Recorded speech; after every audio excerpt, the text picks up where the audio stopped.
세상에서 그들과 더불어라는 말씀의 제목으로 하나님 말씀 전하겠습니다. 세상에서 그들과 더불어. 우리가 살고 있는 이 세상에서 우리는요, 나 혼자만 사는 세상이 아닙니다. 분명히 우리 주변에는 누군가가 함께 살고 있습니다. 지금 이곳에 계신 여러분들 주위를 둘러보아도 함께 믿는 믿음의 사람들이 함께 이 시간을 살고 있는 것이죠. 근데 더 자세히 들여다보면 믿음의 사람들만이 있는 것이 아니에요. 세상에는 믿지 아니하는 사람들이 더 많이 있습니다. 하나님을 믿지 않는 백성들, 예수 그리스도 없이 살아가는 사람들, 우리는 세상 속에서 그들과 함께 더불어 살고 있습니다. 이 세상에 있는 수많은 사람들과 함께 세상에서 살아갈 때 우리는 크고 작은 수많은 그러한 논쟁의 자리에 설 때가 있습니다. 내가 맞네, 네가 맞네의 것들을 떠나 그냥 그 세상 사람들이 우리를 향하여서 야, 너희는 기독교인인데 예수 믿는 사람들인데 너희는 그러면 쓰니? 라고 말하는 단편적인 부분을 빗대어서 수많은 것들 가운데 믿는 이들과 믿지 않는 사람들 혹은 믿는 사람들 안에서도 그런 논쟁 가운데 설 때가 있어요. 오늘 우리가 묵상하고 있는 마가복음 9장 14절에서 29절까지의 말씀은 그러한 우리의 삶의 모습들을 적나라하게 보여주고 있습니다. 오늘 말씀 14절이 이렇게 우리에게 말씀이 시작되고 있습니다.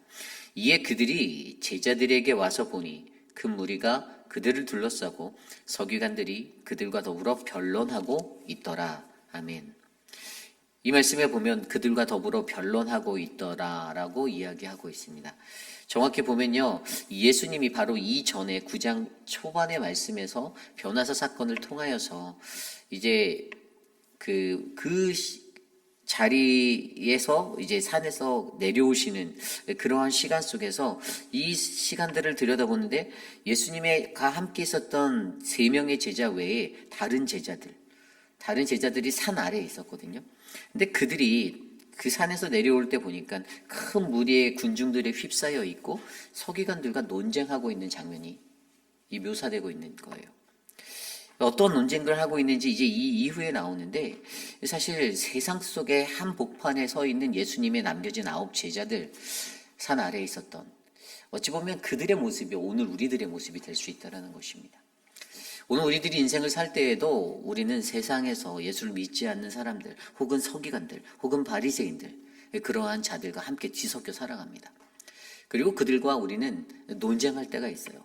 여기서 논쟁하다라는 거 헬라어 단어 이 쉬제테이테라는 단어는요, 함께라는 쉰이란 단어 플러스 그다음에 논쟁하다, 토론하다의 제테오란 단어가 섞인 건데 이것은 그냥 뭐 함께 논쟁하다, 변론하다, 더불어 변론하다 아주 좀 보기 좋게 이렇게 쓰여졌지만 실질적으로 이것은 적대자들과 다투며 논쟁하는 모습을 나타내는 단어입니다.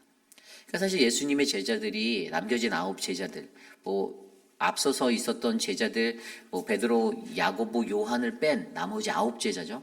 도마나 안드레, 빌립, 그 외에 많은 제자들이 지금 이 서기관들과 이들과 지금 격돌하고 있는 장면을 나타내 주는 거예요.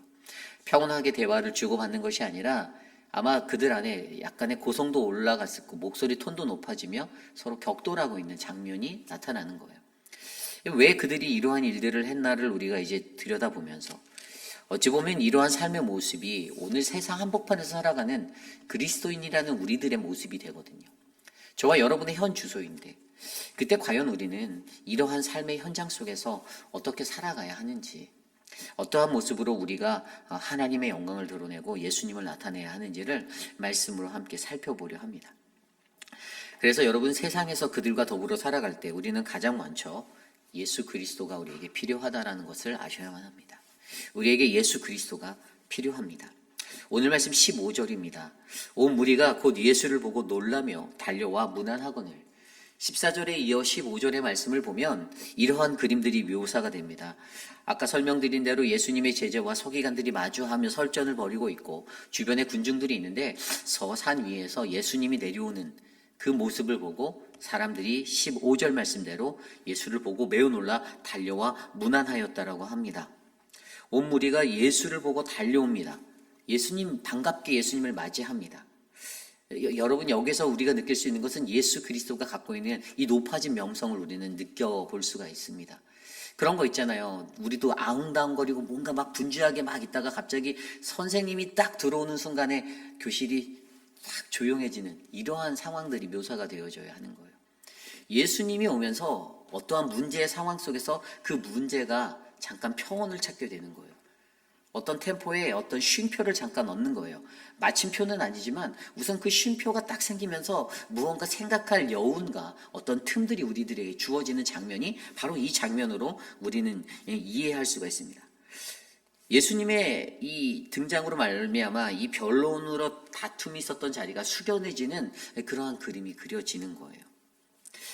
예수님의 등장만으로 어떠한 문제 가운데 문제가 정리되는 듯한 그러한 느낌도 받습니다. 그러면서 예수님이 그들에게 물어보시죠. 16절에 너희가 무엇을 그들과 변론하였느냐? 너희가 무슨 논쟁하고 있었니? 라고 예수님이 질문하십니다. 그렇습니다. 저와 여러분 우리의 삶 속에서도요. 예수님의 등장이 반드시 필요합니다. 여러분 우리가 문제에 집중하다 보면 이 문제 속에서 어떠한 일들이 일어나게 됩니까? 사람의 생각으로 문제를 다루려고 하고 사람의 것들로 해결하려고 할 때가 많아요. 예수님의 등장이 필요하고 예수님이 필요한데 정말로 이 문제를 해결할 수 있는 자리에 세상 속의 이 자리 속에서 이 논쟁 속에서 인간의 설전만이 난무할 때가 많다라는 것입니다. 내가 맞네, 네가 맞네, 네가 맞네, 내가 맞네, 오거니 가거니 그런다라는 거죠. 자신이 잘못한 것을 인정하지 않기 위해서 설전을 더 벌이는 거죠. 거의 대부분 인간들이 논리가 그렇지 않습니까? 아 그래, 아 맞아 그랬구나, 아 내가 잘못했네 라고 인정하면 설전이 될 수가 없어요. 그냥 얘기는 거기서 끝나요. 근데 거기에서 내가 맞는데라고 나가는 순간 설전으로 바뀌어버리는 거예요. 악유가 되는 거예요. 세상 사람들은요 그러한 우리들의 모습을 보고 뭐라고 생각할까요? 아유 무능력한 사람들. 이 뒤에 나오는 이야기가 그래요. 무능력한 저 그리스도인들. 그렇게 볼 거예요. 그리고 그러한 설전 속에서는 오히려 마음이 다치고 상하는 그러한 우리들의 아픈 쓰라린 모습들만 더 남게 된다는 것이죠. 예수님이 오늘 이 자리에 등판하시는 이것이 예수님이 그들에게 너희가 무슨 논쟁을 하고 있었니? 이것이 예수님의 참견 같아 보이십니까? 아니면 갑질하는 예수님의 모습 같아 보이십니까? 아니에요. 우리의 분주한 인생 속에서 그 문제들 속에서 상황 속에서 과연 우리는 어디에게 우리의 모든 시선이 집중되어져 있는지를 들여다보게 하는 그러한 예수님의 참견이세요. 예수님께 모든 시선이 집중되어지시기를 저는 부탁드립니다. 여러분 그래서 그리스도인들이 잘 써야 하는 생각의 마인드가 뭐냐면 과연 그 문제의 상황 속에서 예수님이라면 어찌하셨을까? 누구나 한 번쯤 이런 생각 해보셨을 거예요. 그때 이 문제의 상황 속에서 내가 안고 있는 이 문제의 상황 속에서 어떤 말을 막 계속 더 하는 게 좋지 않다라는 거예요. 내 생각을 드러내고 내가 말하고 이런 거보다 그럼 예수님이라면 좀 조용히 잠잠히 예수님이라면 지금 이 상황 속에서 어떻게 하셨을까? 시간적인 템포를 두셔야 돼요. 그래서 인간적인 설전으로 그것들을 하는 것이 아니라 그냥 다루고 설전으로 다툼의 시간을 갖는 것이 아니라 더불어 변론하고 그렇게 살아가는 것이 아니라 그냥 그 안에서 예수님이라면 오늘 나에게 어떻게 임하셨을까라는 그러한 예수님께 집중하는 그 시간을 우리가 갖기를 원합니다. 여러분 세상 속에서 우리가 살아갈 때 그들과 더불어 살아갈 때 분명히 우리들의 삶에 이러한 설전과 변론의 자리들이 넘쳐날 것입니다. 그때는 여러분과 제가 우리가 가지고 있는 시선들을 인간에게 초점하지 않고 예수님께 집중하여서 바로 가장 필요한 예수님을 가장 먼저 구하는 저와 여러분 되시기를 간절히 소망합니다. 이것이 오늘 말씀의 첫 번째, 세상에서 그들과 더불어 바로 우리에게 예수 그리스도가 필요합니다입니다. 오늘 두 번째로 세상에서 그들과 더불어 우리에게 무엇이 필요한가? 우리에게는 기적을 이룰 권능이 필요합니다. 기적을 이룰 권능이 필요하다. 다른 말로 하면 믿음을 가져라요. 믿음을 가져라. 오늘 이러한 상황 속에서 어떠한 일들이 일어납니까? 예수님의 질문이 너희가 무엇을 그들과 변론하였니 논쟁하였니라고 물어보셨죠. 그리고 17절 18절이 굉장히 우리의 가슴을 아프게 하는 한 구절이 되는데요. 17절 18절에 이렇게 나와 있습니다. 무리 중에 하나가 대답하되 선생님 말 못하게 귀신 들린 내 아들을 선생님께 데려왔나이다. 귀신이 어디서든지 그를 잡으면 거꾸러져 거품을 흘리며 이를 갈며 그리고 파리해지는지라 내가 선생님의 제자들에게 내쫓아달라 하였으나 그들이 능히 하지 못하더이다. 아멘. 오늘 이 세상 사람 중에 한 사람, 군중 중에 한 사람이 예수님이 제자들에게 물어봤는데 그가 대신 대답을 하고 있어요. 제자들은 이제 꿀먹은 벙어리가 됐어요. 말을 못하고 있는 상황이에요. 근데 그 군중층에서 구경하던 그 실질적인 그 문제의 가장 논점이 되었던 그 간질병자, 그의 아버지가 나와서 대답하는 게 그냥 간단히 말해서 이거예요. 내 아들이 간질병인데 귀신 들렸죠. 귀신 들림인데 그 당시 사람들은 이런 질병을 귀신 들림으로 보았잖아요. 귀신 들림인데 당신의 제자들이 귀신도 쫓아내지 못하고 고치지도 못하고 야 이거 돌팔이 아니냐? 이러는 거예요. 이거 돌팔이네. 이 예수님의 자존심이 얼마나 상처받을 수 있는 그 마음의 그 비통함이 왔겠어요. 자신과 함께 동고동락한 제자들인데 이 제자를 돌팔이라고 말하는 거예요. 제가 교회에서 사역을 하고 이렇게 할 때 나와 같이 일하는 사람들이 돌팔이라고 말하면 제 마음이 아프잖아요. 예수님도 분명히 그런 아픔이 왔을 거예요. 나와 함께 내가 권능을 줬던 나의 제자들인데 이 돌팔이라고 이 군중들이 이 사람을 비하하는 거예요. 그래서 이것에 대해서 여기에서 가장 중요하게 예수님께서 이들에게 대답해 주시는 게 19절이에요. 대답하여 이르시되 믿음이 없는 세대여 내가 얼마나 너희와 함께 있으며 얼마나 너희에게 참으리요 그를 내게로 데려오라 하시매. 아멘. 여기에서 우리의 눈에 들어오는 단어가 바로 믿음이 없는 세대여라는 단어입니다. 믿음이 없는 세대여. 여기에서 믿음이 없는 세대가 누구입니까? 제자들입니까? 아니에요. 여러분 우리는 여기서 두 가지 포인트를 찾아낼 수 있는데요. 여기에서 이 기적을 이룰 권능이 필요한 이 믿음이 필요한 이 자리에 예수님이 가장 주목해 보고 계신 것은요. 바로 이 시대를 살아가는 우리 모두의 영적 무지함을 예수님은 탄식하고 계신다라는 것입니다.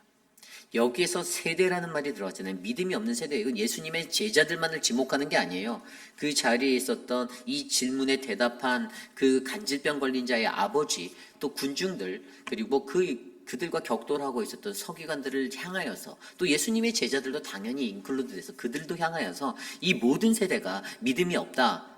헬라어로 믿음 없다라는 아피스토스란 단어는요. 여러분 단순한 믿음의 약함이 아니에요. 이것은 완전히 믿음이 고갈된 상태를 말하는 겁니다. 그냥 간단히 말해서 불신앙이에요. 불신앙. 믿지 못하는 거. 이 예수님의 9 제자가 불신앙의 삶을 살았나요? 아니죠. 예수님을 믿었겠죠. 그런데 그들의 삶이 여전히 믿음이 완전히 고갈된 상태로 서 있는 능력이 나타나지 못하는 그러한 상태로 서 있었는데 그들과 더불어 그곳에서 있는 모든 사람들, 더 나아가 모든 이스라엘의 백성들, 그들이 불신앙적인 영적 상태를 가지고 살아가는 모습을 바라보며 예수님의 책망은 이 믿음 없는 세대야 라며 탄식하고 계신다라는 것입니다. 탄식이에요. 탄식. 이게 책망과도 같은 말이지만 예수님이 속쓰려하며 가슴 아파하며 가슴 찢어지게 아파하며 예수님이 탄식하시는 거예요. 예수님의 제자들을 향해서는 내가 너희들과 그렇게 함께하며 너희들에게 권능을 주었는데 왜 너희들이 여전히 믿음이 없냐? 왜 너희들은 불신앙으로 서 있냐? 남겨져 있는 9 제자가 베드로와 야고보와 요한을 뺀 그 아주 수제자와 같은 이 사람들을 뺀 변두리 사람들이었기 때문에 능력치가 적어서 그랬습니까? 아니죠. 예수님이 동일하게 12제자에게 동일하게 권능을 주셨고 그 권능으로 고침과 가르침과 복음 전파의 사역을 감당할 수 있도록 프리칭, 티칭, 힐링의 사역에 권능을 주셨는데 그들이 그 권능을 가지고 있음에도 나타내지 못하는 것은 그들이 믿지 못한 불신앙의 모습 때문이다라는 거예요. 왜냐하면 믿음이라는 것은 0.0001%라도 빠지면 온전해질 수 없는 하나님의 권능이기 때문이죠. 이 연약한 믿음을 가진 이 세대를 바라보며 그들에게 이 믿음 없는 세대야라고 말씀해 주시는 거예요. 그러면서 그 뒤에 예수님이 하신 말이 뭐가 있습니까? 내가 얼마나 너희와 함께 있으며 내가 얼마나 너희에게 참으리요. 그를 내게로 데려오라 라고 말씀하십니다. 이게 예수님들의 제자들을 두들겨 패기 위해서 막 그들을 핀잔지기 위해서 내가 얼마나 너희 같은 애들과 다니는 이런 식으로 얘기한 게 아니에요.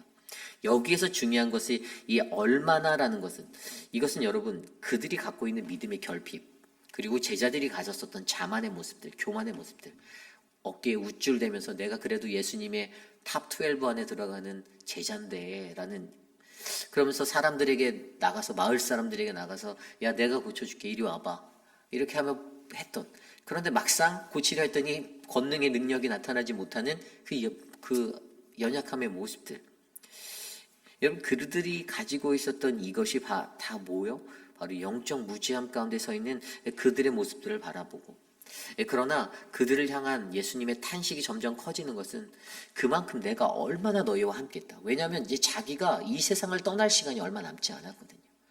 자기에게 주어진 시간이 얼마 남지 않았는데 그 시간 가운데 내가 도대체 얼마나 너희와 더 해야, 안타까운 거죠. 얼마 남지 않은 이 시간 속에서 내가 너희에게 도대체 얼마나 더 말해야, 내가 얼마나 너희에게 가르쳐야, 내가 얼마나 더 많은 기적을 보여야 너희가 완전한 믿음에 서서 너희가 이 권능을 행할래 라는 이 안타까움들. 저와 여러분들에게 오늘 말씀은 그들이 가지고 있는 이 영적 우두함, 이 모습들이 원인이 된다는 것들을 말씀해 주며, 오늘 이 시대를 살아가는 저와 여러분 우리 모두도 이 영적 우두함 가운데 우리가 주님의 탄식 가운데 설 수 있는 그 연약한 모습이 될 수 있음을 기억해 주시기를 부탁드립니다. 이것을 기억하셔야 돼요. 나는 괜찮다가 아니에요. 이건 누구든지 예외 없어요. 우리가 불신앙이라는 것은 내가 믿지 않음이에요. 완전히 믿지 않음이에요. 나는 믿었는데 70% 믿은 걸 믿었다라고 말할 수 없는 거예요. 100% 믿어야죠. 여러분, 70% 믿으면 나머지 30% 때문에 언젠가는 의심하게 돼 있어요. 언젠가는 배신하게 돼 있어요. 언젠가는 떠나가게 돼 있습니다. 그게 인간이에요. 100%가 아닌 99.9%도 안 된다는 거예요. 그렇기 때문에 우리들이 가지고 있는 이 영적 우두함, 근데 거의 대부분 보면 이 영적 우두함을 너무 잘 몰라요. 나는 괜찮다라고 생각하는 거죠. 나는 잘하고 있고 나는 열심이다라고 늘 생각해요. 이 많은 사람들이 갖고 있는 착각이에요.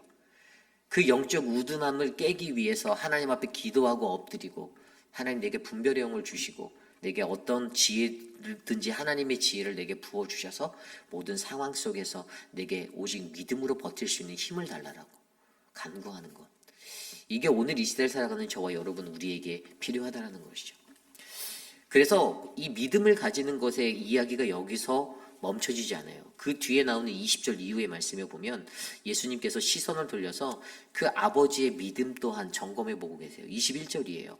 예수께서 그 아버지에게 물으시되 언제부터 이렇게 되었느냐 하시니 이르되 어릴 때부터니이다. 왜 여기서 갑자기 아버지에게 그래 너의 아들이 언제부터 이렇게 됐는데 라고 물어보실까요? 그 이유는 한 가지입니다. 그 이유는 그의 믿음을 점검해 보고 싶었어요. 그런데 그가 그것에 대해서 뭐라고 대답합니까? 23절, 22절부터 23절, 귀신이 그를 죽이려고 불과 물에 자주 던졌나이다. 그러나 무엇을 하실 수 있거든 우리를 불쌍히 여기서 도와주옵소서. 여기 22절에 그의 믿음의 연약함이 드러납니다. 예수님께 뭐라고 말해요? 무엇을 하실 수 있거든. 이게 뭐냐면 만약 당신이 할 수 있다라면 좀 도와주세요. 우리를 불쌍히 여겨주세요. 이렇게 말하는 거예요. 이게 믿음이 아니라는 거죠. 믿음은 주님 당신이 무엇을 하실 수 있으면 도와주세요라는 이 구걸이 되어서는 안 된다라는 거예요. 이게 온전치 못한 간구예요. 그런데 그가 그렇게 말해요. 그래서 예수님께서 그에게 뭐라 가르치시죠? 23절입니다. 예수께서 이르시되 할 수 있거든 무슨 말이냐? 믿는 자에게는 능히 하지 못할 일이 없느니라 하시니. 아멘. 능치 못할 일이 없다. 믿는 이에게는. 선생님 하실 수 있다면이 아니라 믿는 이에게는 능치 못함이 없다. 이게 믿음의 원리가 되어야 된다고 가르치시는 거예요. 이게 어떤 의미입니까? 나 자신의 불신앙을 인정하며 하나님께 도움을 구하는 진정한 그리스도인의 참된 믿음의 사람의 모습이 바로 이 모습이라는 것이죠. 그래서 이 멘트를 듣고 이 말을 듣고 그가 어떻게 변화됩니까? 24절입니다.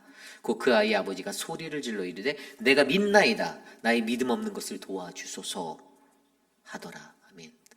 보이십니까? 믿음이 있다로 자랑하는 것이 아니라 나의 믿음 없음으로 하나님 내 연약한 믿음을 도와주세요. 이게 진정한 믿음 있는 사람의 참된 모습입니다. 오늘 우리의 삶 가운데 저는 저와 여러분들에게도 이러한 은혜가 넘치기를 간절히 기도합니다. 우리에게 권능이 필요해요. 우리에게 믿음이 필요합니다. 그런데 우리가 그 믿음 가운데 가장 알아야 하는 것은 우리의 영적 무지함을 알아보시고 그것을 탄식하고 계신 예수님을 알아보시고 그리고 나 자신의 그 불신앙을 인정하며 주님 도와달라고 간구하는 그 인생이 돼야 하는, 그래서 나를 불쌍히 여기시고 내게 믿음을 더하여 주시는 하나님. 믿음이 나의 것인가요? 아니잖아요. 믿음은 하나님의 것이에요. 믿음은 하나님께로부터 오는 거예요. 믿음이 내게로부터 온다라고 생각하는 사람들은 신앙생활 정말 이상하게 하신 사람들입니다. 말도 안 되는 얘기예요. 어디 가서 그런 얘기하면 창피함 당합니다. 야, 내가 믿음이 좋아라고 말하는 사람은 거의 다 짝퉁이고 가짜예요. 믿음은 하나님께로부터 오는 거예요. 믿음의 간구를 드리세요. 하나님, 나를 도와주세요. 저는 오늘 우리에게 이러한 기적을 이룰 권능 받는 우리들이 이곳에 충만해지기를 원합니다. 오늘 이것이 바로 세상에서 그들과 더불어 두 번째 기적을 이룰 권능이 필요하다입니다. 오늘 마지막으로 세상에서 그들과 더불어 바로 기도로 하나님과의 관계를 바르게 세워야 한다입니다. 기도로 하나님과의 관계를 바르게 세워라. 오늘 말씀 28절, 29절입니다. 앞선 그 이야기 속에서 예수님께 그 믿음을 배운 그가 바로 자신의 눈으로 그 이후에 25절 이후의 말씀에 자신의 자녀를 더러운 귀신을 꾸짖어 경련을 일으켜 나가게 하시고 그 손을 잡아 일으키심으로 고치시는 장면을 직접 목격합니다. 그리고 그 광경을 목격했던 모든 제자들이 예수님과 함께 집에 들어가서 이렇게 예수님께 물어봅니다. 28절, 우리는 어찌하여 능히 그 귀신을 쫓아내지 못하여 있나이까? 아멘. 그때 29절 말씀에 예수님의 대답은 이르시되 기도 외에는 다른 것으로 이런 종류가 나갈 수 없느니라 하시니라. 아멘. 여기서 예수님이 제자들에게 기도를 가르치세요. 기도를. 여기에서 기도가 무엇입니까? 우리가 기도하는 거죠. 그런데 단순히 주님, 주님 하면서 기도하는, 도우심을 구하는 그 기도가 다일까요?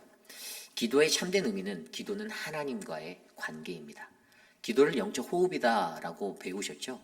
들이심과 내심이 있습니다. 영적인. 우리가 이 들이심과 내심, 인간이 생명을 얻고 살아가기 위해서 들이심과 내심이라는 산소를 호흡하는 법을 우리가 해야지만 우리가 숨을 쉬고 살아갈 수 있는데, 영적인 우리들의 모습에도 들이심과 내심이 있어요. 우리는 하나님의 음성을 듣기 위해서 우리는 기도하고 말씀을 듣고 주의 음성을 듣고 우리는 살아갑니다. 이것이 끊어지면 우리는 죽은 영이 되는 거예요. 그런데 이 기도하는 이유가, 이 생명의 호흡이 왜 필요한가? 바로 하나님과의 바른 관계를 소유하기 위해서 이것이 필요한 것이죠. 어떤 기도라는 것이 초월적인 힘이라는 것에 그 수단이 되어서는 안 된다라는 거예요. 어떤 능력을 과시하기 위한 것이 되기 위해서는 안 된다는 거예요. 남에게 보여주어서 내가 이런 믿음 있는 사람인데 라고 나타내는 표대가 돼서도 안 된다는 겁니다. 이건 오직 하나님과 나와의 둘만의 관계 속에서 내가 주님을 만나기 위한 그러한 수단이 되어서 활용되어져야 하는 것이에요. 그러므로 여러분, 오늘 주님께서는 그들에게 이 기도에 대해서 가르치고 계십니다. 하나님과 너희와의 관계를 바로 세워야 하는데 그 관계를 바로 세우기 위해서 너희가 기도해야 한다. 이 오늘 말씀의 헬라어 성경 이 본문 말고 다른 사본에는요, 사실 기도와 금식이라고 되어 있다고 나와 있어요. 금식도 들어가 있대요. 그러니까 얼마나 하나님과의 관계를 세우기 위해서 피를 깎고 살을 깎는 기도와 금식의 자리로 나아가 내가 주님을 만나는 것이 우리에게 얼마나 중요한지 예수님은 지목해주고 계시는 거예요. 여러분들은 하나님을 만나기 위해서 얼마나 기도하십니까?